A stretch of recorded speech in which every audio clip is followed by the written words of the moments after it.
We are tied at 1 set apiece. Nakabawi ang Cool Smashers sa set number 2 as we take a look at some of the highlights here. At naging aktibo sina Pao Soriano as we see Gia Morado getting her involved.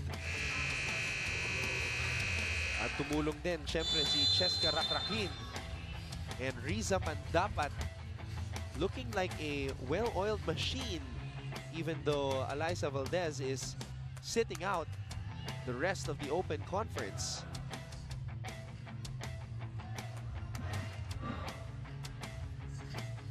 There we see Rakrakin doing work from left side, and on the opposite side naman si Riza Mandapat ending that first set. Now let's take a look at the statistics here. At daming unforced errors, coach, ng Water Defenders. Yeah, yun yung naging dahilan kung bakit nanalo yung Cool Smashers during the second set. Na-dominate pa rin naman ng Water Defenders yung blocking, but yung kailangan nila malimit talaga yung unforced errors nila if they wanna get set number 3 and get game number 2. Jerry Di Manabanan gets the first point para sa Water Defenders. Maraming salamat muli sa pagtutok ngayon sa SNA. Con Ross alongside Coach Romel Abella joining us for the first time on the panel. And of course, we've got Angelique Manto at courtside. Morado, back set para dito kay Mandapat. Vargas has to chase that volleyball. Rakrakin sends it to the side of the Water Defenders. Ging Balse was there, and Jerry sends that one out. Parang masyado nang gigil yata si Jerry. Kasi it was just single block, and pag ganyan, nasa spiker, nakakagigil talaga eh. Service. Cheska. It was just a smaller blocker si Mandapat on Jerry. Sato. That was a great set by Jasmine. Let's take a look at it one more time.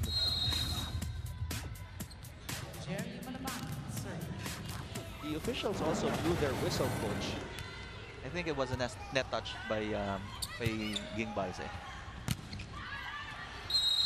Mandapat sends that one long on the cross-court hit. Alright, balikan muna natin ang ating kasamang si Angelique Manto. With Alyssa Valdez unable to play in their remaining games, the whole team was expected to step up and they did not fail to meet those expectations. Scoring in double figures since then, Pao Soriano was easily one of the main sparks of the Cool Smashers. Pero talking to her, sabi nga niya sa akin, sinigurado nila na sa training pa lamang, they assume the responsibility at lahat talaga sila ay pupuntos daw at ko-contribute sa role nila sa loob ng court. Kung makikita natin ang capacities nitong si Pao ngayon, her potentials daw was seen in grade 5 pa lamang. At gaya nga nung laging pinaniniwalaan nitong si Pao noon pa lamang, it's all about the attitude. Gaya na lang ng kung paanong attitude ang magiging crucial sa larong ito. Anton and Coach John. Thank you very much, Angelique. And Pao did say that she's hoping to win an award, actually. That was one of her motivations for this conference. Dahil nga, she saw how difficult it was to play against really tall foreign players, foreign reinforcements in the reinforced conference. Now that it's an all-Filipino lineup for all teams, Pao wants to be able to shine. Yeah, I think hindi naman mahirap na mabigyan ng award si Pao. Especially the way she's playing right now. Ngayong nawala hindi nakakalaro si Alyssa, siya yung naging main spiker ng ng Cool Smasher. So if she gets an award after towards the end of the at the end of the tournament, hindi ako magugulat. Soriano is averaging 14.6 points per match para sa kanyang kupunan. That's tied for number 2 on her team. Because Vargas is also averaging the same number, 14.6. Here she is, Vargas. Oh! That was a double touch by Rakrakin. Two touches, follow Rakrakin. But Coach Tai is explaining something here to Rosemary Vargas. Coach Thais, I'm explaining na kailangan medyo may, kumbaga sa layman's term, may gulang yung palo niya. Kasi Good. puro diretso yung palo niya. So kailangan medyo may gulang naman ang konti. Let's see. Quick attack for Soriano. Pantone was there. Malabanan. And Jeremy Malabanan scores from the back row. Amanda. 6, serving 3.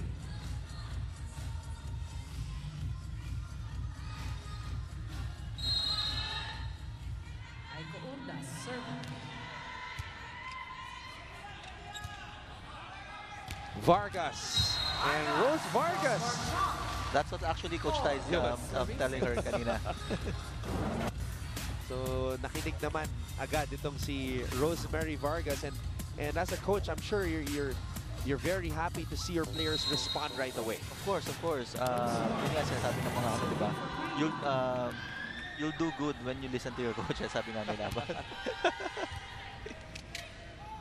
Nabor. Bendiola. Rakrakin. Soriano. And Pao Soriano gets another point for the Cool Smashers. 6. Let's check it out. Soriano. Service. 6-5 in favor of the Water Defenders. Nabor. Urdas. Dunag was there. Soriano. Nabor tossing it up to Soltones. Saltones. Corner pop. And the Water Defenders now lead 7-5. That was a good down the line hit by Gretchen. Iniwasan niya talaga yung yung taller blocker, which is Pao Soriano. Serving.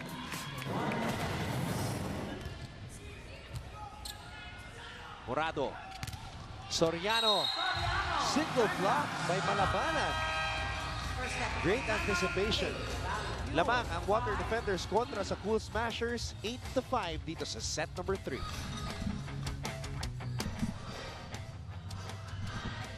Alright, we're back inside the Phil Oil Flying V Center dito po sa lungsod ng San Juan on this Sunday night.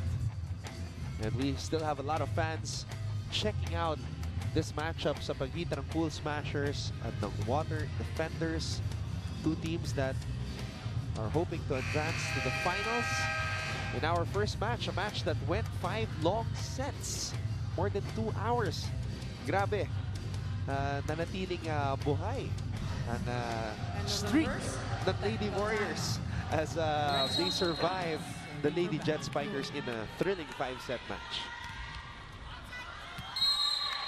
That is out. 6. So that's what the Water Defenders are hoping to be able to do, survive the Cool Smashers to force a deciding game number 3. Balikan muna natin ang mga tweets from Donico Patronel. Yung yanig ng tunog sa palo ni Vargas, ramdam dito sa buong arena. Go Creamline. Ganong kalakas ang palo ni Rose. And from Gissery Ruiz, go G Amazing. Go Cool Smashers all the way from Cebu. So, pati ang ating mga fans from the Queen City of the South watching. From Jericho Perez, who's watching from Bulacan. Go Jasmine and Gretzel. Laban lang. So, yan po. Maraming salamat sa lahat ng mga nakatutok ngayon. We hope you're enjoying this match as much as we are, because it's been a neck-and-neck encounter. And the legend, Ging Balse, against 3 blockers.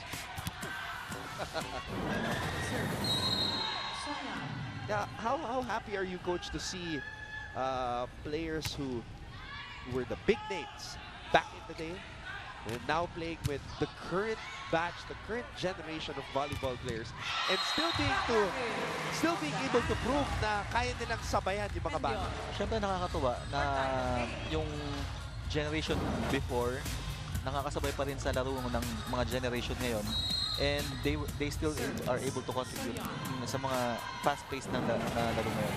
And with Ging, I think sila yung nag-start ng ng commercial league before nung previous na Shakey's V-League. I think she was one of the pioneers of that league. So seeing her na naglalaro pa hanggang ngayon, sobrang nakakatuwa. And it's not only the age, it's the style of volleyball, the style of play, and the popularity that has changed. Yeah, it really did change kasi dati during our time ang mga nanonood lang relatives lang namin, hindi pa lahat. So ngayon very well known na yung sport ng volleyball and as well as yung mga players. So everywhere they go, daming nagpapa-picture, daming nag-hi. So nakakatuwa as part of yung dating generation na nakikita na yung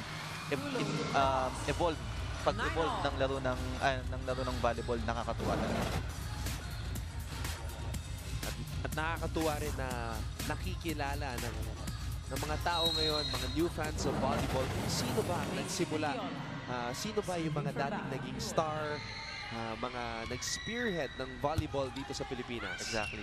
Tama. Kaya lang yung ibang mga players before, I think nag-concentrate na lang sila doing like yung iba, corporate jobs. So, kaya nakakatuwa na nakikita pa natin like Siging na naglalaro pa hanggang ngayon para makita rin talaga ng mga kabataan ngayon na kung sino ba siya talaga na panahon niya. And who knows, Coach? Maybe other players might decide to make a comeback as well. Well, bakit hindi? Kasi mga players naman, they just need to do conditioning eh. Ma-condition na yung katawan nila. Skills, it's always been there eh. Hindi naman nawawala yung ng skills eh.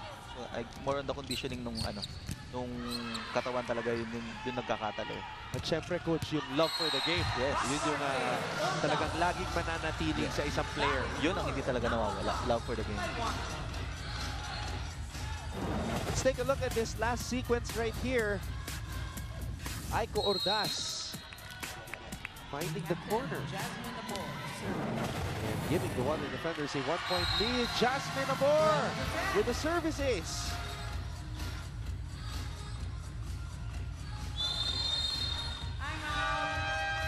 Coach Tai does not like what he's seeing. He calls a timeout.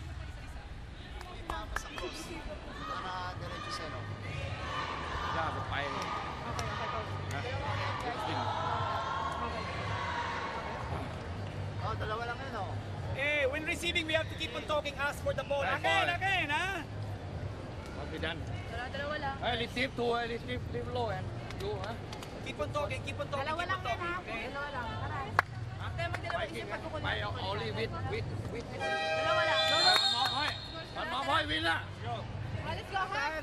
1, 2, 3. Happy! Tsaga lang, Ging, tsaga, Ging, ha? So one of the things that Coach Tai, Coach Oliver pointed out was the receive. Yun talaga yung main aspect ng laro para maka-produce ka ng magandang attack. If you wanna get a good attack, you should be able to get a good pass first.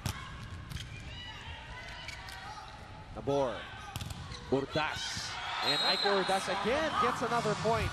13. Okay. Another great cross-court hit but by Ordaz.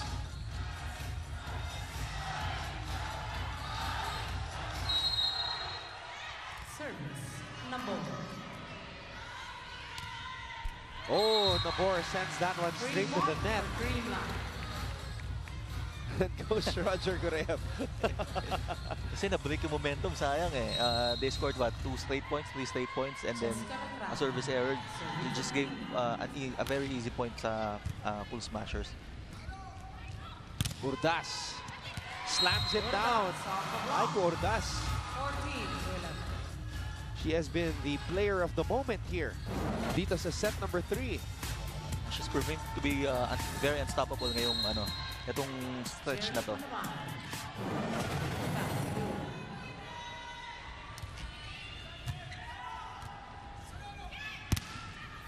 Mandapat too long on that cross-court hit. 15 to 11.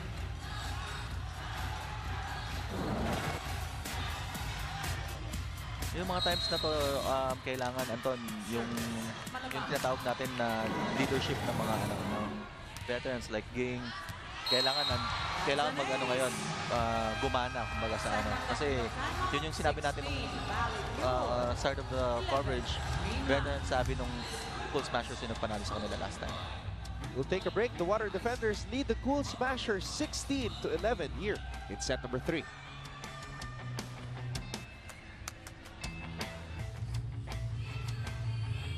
Nagbabalik po ang aming live coverage ng Premier Volleyball League Open Conference dito lang sa SNA. Maraming salamat muli sa inyong panonood. ng Don Rojas alongside the first ever University of Santo Tomas men's volleyball team libero, Coach Romel Abella. And of course, you have Angelique Manto at courtside. Coach, how's the experience so far? Kanina, sinasabi mo sa akin na baka mas kabahan ka pa dito kesa sa coaching. Actually, mas nakakakaba talaga to.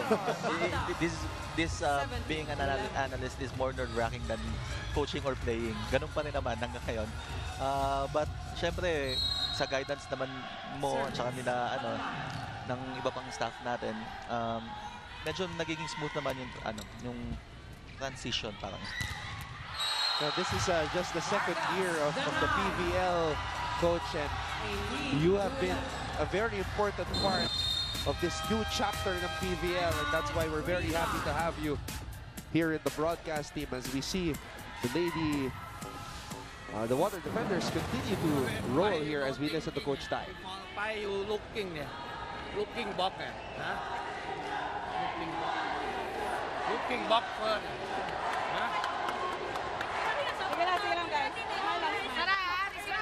Hey, we just have to be positive. Believe na buti natin yung momentum palipatin sa atin, ha?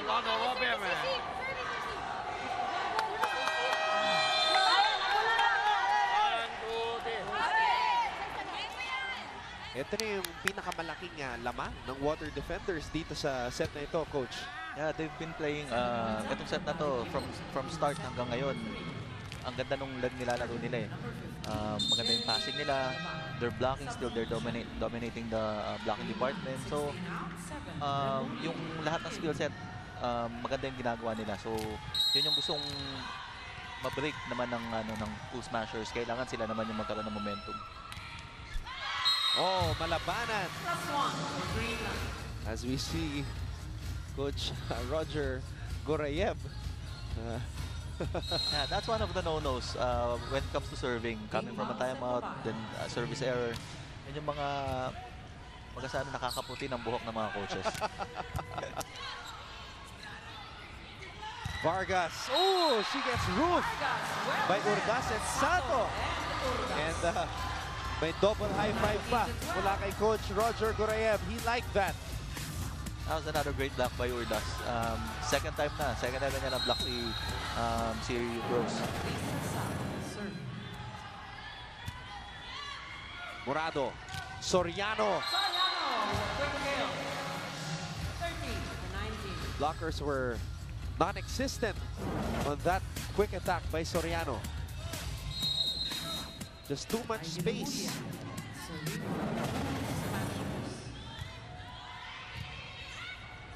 Nabor. Urdas. And Urdas. Coach, what can you say about the play of Aiko Urdas here in this third set? Very inspired yung play ni Aiko Urdas ngayong third set. She gets what? 3-4 points coming from from spikes. And then 2 solid blocks from Rose's spikes. So very inspired yung play ni Aiko, kaya nadadala niya yung Water Defenders. Substitution. Suyat comes in for Rose Vargas, who will get some. We'll try to get some encouragement from Coach Oliver Almadro. This is one of the few times na namimiss talaga siguro ng Cool Smashers si Alyssa, kasi yung leadership din ni Alyssa, aside from her scoring, yun ang biggest contribution niya dito sa Cool Smashers. Alyssa again bringing in 27 points per match. not only that, the leadership and the inspiring play nakaka-boost sa kanyang koponan. Yun yung namimiss ngayon ng, ng Cool Smasher sa ganitong situation. Suya. 21-15 in favor of the Water Defenders. Soltones and Gretzel Soltones gets another point. Gretzel Soltones soaring and scoring for the Water Defenders. And when you look at the numbers of Soltones, just 9 attack points, you know she's capable of doing a lot more. But I think Nabor is really trying to make sure na hindi lang puro kay Soltones yung kanyang mga sets. Well, yun talaga yung dapat gawin ni Just And to all setters na naglalaro ng volleyball, yun talaga kailangan ang mindset ng as a setter, kailangan maging diverse yung plays mo, kung paano atake yung mga kampi mo. So kailangan sobrang diverse. We know Gretchen is so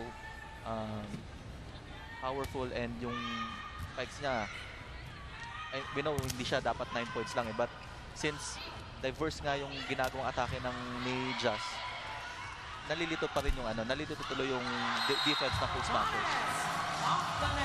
And this is bad news for the Cool Smashers when the Lady Beast is showing us that familiar smile and this familiar attack from the back row.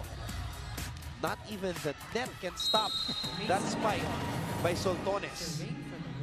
And the reaction, of course.